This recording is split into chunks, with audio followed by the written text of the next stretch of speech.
بسم اللہ الرحمن الرحیم۔ السلام علیکم ورحمۃ اللہ وبرکاتہ۔ ناول ملی کچھ اس طرح بائے سمن وحید۔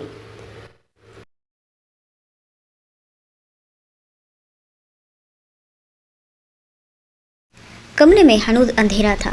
کمرے میں موجود کھڑکی جو کہ گھر میں بنے لان میں کھلتی تھی وہ کھلی ہوئی تھی اور اس کے آگے سفید جالی دار پردہ ڈالا ہوا تھا جو کہ ہوا سے لہرا رہا تھا۔ کمرے کا اے سی بند تھا اور بیڈ پر لگا پنکھا نارمل سپیڈ میں چل رہا تھا جو بیڈ پر پڑے وجود کو پرسکون کرنے کی کوشش کر رہا تھا۔ اب باہر سے فجر کی اذان میٹھی آواز آنا شروع ہو گئی جو ہر طرف یہ پیغام پھیلا رہی تھی کہ نماز کا وقت ہو گیا ہے اور نماز نیند سے بہتر ہے۔ اذان کی آواز سے بیڈ پر سوئے وجود نے کروٹ بدلی تھی اور اپنی گیلی آنکھ صاف کی تھی۔ اذان کے مکمل ہوتے ہی وہ اپنے بیڈ سے اٹھی تھی۔ اس کا سر درد سے پھٹ رہا تھا، اس کا جسم بخار کی حدت سے تپ رہا تھا۔ وہ کل سے ہی اس بخار میں مبتلا تھی۔ اس نے ارسلان کے بغیر اپنی زندگی گزارنے کا فیصلہ کیا تھا۔ ایسا سوچ کر اس کا یہ حال تھا کہ وہ ایک دن میں ہی شدید بخار کی زد میں آ گئی تھی۔ ماہم نے سائڈ ٹیبل پر پڑا اپنا کیچر اٹھایا اور اپنے بالوں کو جوڑے کی شکل میں لپیٹا، اپنے نازک پیروں میں چپل ڈالے وضو کی غرض سے واش روم چلی گئی۔ 5 منٹ بعد ماہم وضو کر کے واپس آئی اور نماز ادا کی۔ نماز ادا کرنے کے بعد جب اس نے اپنے ہاتھ دعا کے لیے اٹھائے تو اسے سمجھ نہ آئی کہ وہ کیا مانگے۔ وہ اپنی خالی ہتھیلی ہی پھیلائے جانے کتنی دیر ایسے ہی بیٹھی رہی۔ اس کے سر میں درد کی پھر سے ٹیس اٹھی جس سے اس نے اپنا سر دونوں ہاتھوں میں تھام لیا اور فقط دعا میں اپنے لیے ہمت مانگی تھی، وہ ہمت جو اسے کسی کے سامنے بے بس نہ ہونے دے۔ جائے نماز تہہ کر کے صوفے پر رکھا اور اپنے کمرے میں بنی کھڑکی میں کھڑی ہو گئی۔ آنکھیں موندے وہ باہر چلنے والی ٹھنڈی ہوا کو اپنے چہرے پر محسوس کر رہی تھی۔ اس کے ذہن میں ماضی کی جھلک ذہن کے پردے پر نمودار ہوئی جس نے ماہم کے چہرے پر ایک طنزیہ مسکراہٹ بکھیر دی۔ جس دن زہرا کی مہندی تھی اس دن صبح صبح ہی گھر میں اتنی چہل پہل تھی۔ لان میں ہر جگہ سجاوٹ کا سامان بکھرا ہوا تھا اور ارسلان رات سے حلیے میں یہ سارے کام اپنی نگرانی میں کروا رہا تھا۔ دادی جان کے کہنے پر ماہم اسے باہر لان میں ہی چائے دینے آئی تھی۔ وہ لان میں بننے والے اسٹیج کی طرف رخ کیے کسی سے فون پر باتیں کرنے میں مگن تھا۔ ماہم نے اسے آواز نہیں دی تھی، بس خاموشی سے اس کے پیچھے جا کر کھڑی ہو گئی تھی۔ ارسلان بات کرنے کے دوران ایک قدم پیچھے ہوتے ہوئے پلٹا تھا جس سے اس کی کوہنی چائے کے مگ سے ٹکرائی تھی۔ ماہم سے ہڑبڑاہٹ میں وہ کپ گر پڑا اور وہ پورا کا پورا گرم چائے کا مگ ماہم کے بازو اور ہاتھ کی پہلی 2 انگلیوں پر گرا تھا۔ تکلیف کی شدت سے ماہم نے ایک پل کے لیے آنکھیں بند کی تھی لیکن اگلے ہی لمحے اسے لگا جیسے اس کے ہاتھ کی جلن کہیں غائب ہو گئی ہو۔ اسے بالکل بھی تکلیف نہیں ہو رہی تھی۔ ماہم نے آنکھیں کھول کر دیکھا تو بڑی احتیاط سے اس کا ہاتھ اپنی ہتھیلی پر رکھے اس پر پھونک مار رہا تھا اور اس کے چہرے پر فکر مندی کے آثار نمایاں تھا۔ ماہم کے اپنی طرف دیکھنے پر تھوڑے غصے سے بولا، تو مجھے آواز نہیں دے سکتی تھی؟ سارا ہاتھ جل گیا ہے تمہارا۔ ماہم تمہیں عقل کس دن آئے گی؟ ارسلان نے پریشانی سے اس کا ہاتھ پلٹ کر دیکھا۔ ماہم کی کلائی سرخ ہو رہی تھی۔ ماہم تو اس کے اس طرح ہاتھ پکڑنے پر ہی بت بنی کھڑی تھی۔ وہ تو حیرانی سے اپنے ہاتھ کو دیکھ رہی تھی جسے ارسلان نے بہت احتیاط اور نرمی سے پکڑا تھا کہ کہیں اسے ہلکی سی بھی تکلیف نہ ہو۔ اب مجھے گھور کیوں رہی ہو؟ درد نہیں ہو رہی تمہیں؟ ارسلان اسے خاموشی سے اپنی طرف دیکھتے ہوئے تھوڑی خفگی سے بولا۔ ماہم نے نہیں میں سر ہلایا تو ارسلان نے بے اختیار ہی ماہم کی طرف دیکھا۔ ارسلان نے ماہم کا ہاتھ نرمی سے چھوڑا اور اسے اندر آنے کا اشارہ کرتا خود لمبے لمبے ڈگ بھرتا اندر چلا گیا۔ لاؤنج میں دادی بیٹھی ہوئی تھی۔ ارسلان فرسٹ ایڈ باکس سے برنول کی کریم لے آیا اور ماہم کی طرف دیکھا جو کہ ابھی تک لاؤنج کے سرے میں کھڑی اس کے ہاتھ میں پکڑی کریم کو دیکھ رہی تھی۔ آ جاؤ اندر ماہم، تمہارا اپنا ہی گھر ہے۔ ارسلان اسے کہتے ہوئے جا کر دادی کے پاس ہی بیٹھ گیا۔ ماہم بھی چلتی ہوئی آئی اور اپنے کمرے میں جانے لگی جب اسے اپنے پیچھے ارسلان کی آواز سنائی دی، ماہم ادھر آ کر بیٹھو صوفے پر میرے سامنے اور یہ کریم لگاؤ اپنے ہاتھ پر۔ ماہم کے ہاتھ میں شدید جلن ہو رہی تھی جو کہ اسے اب ضبط کرنا مشکل ہو رہا تھا۔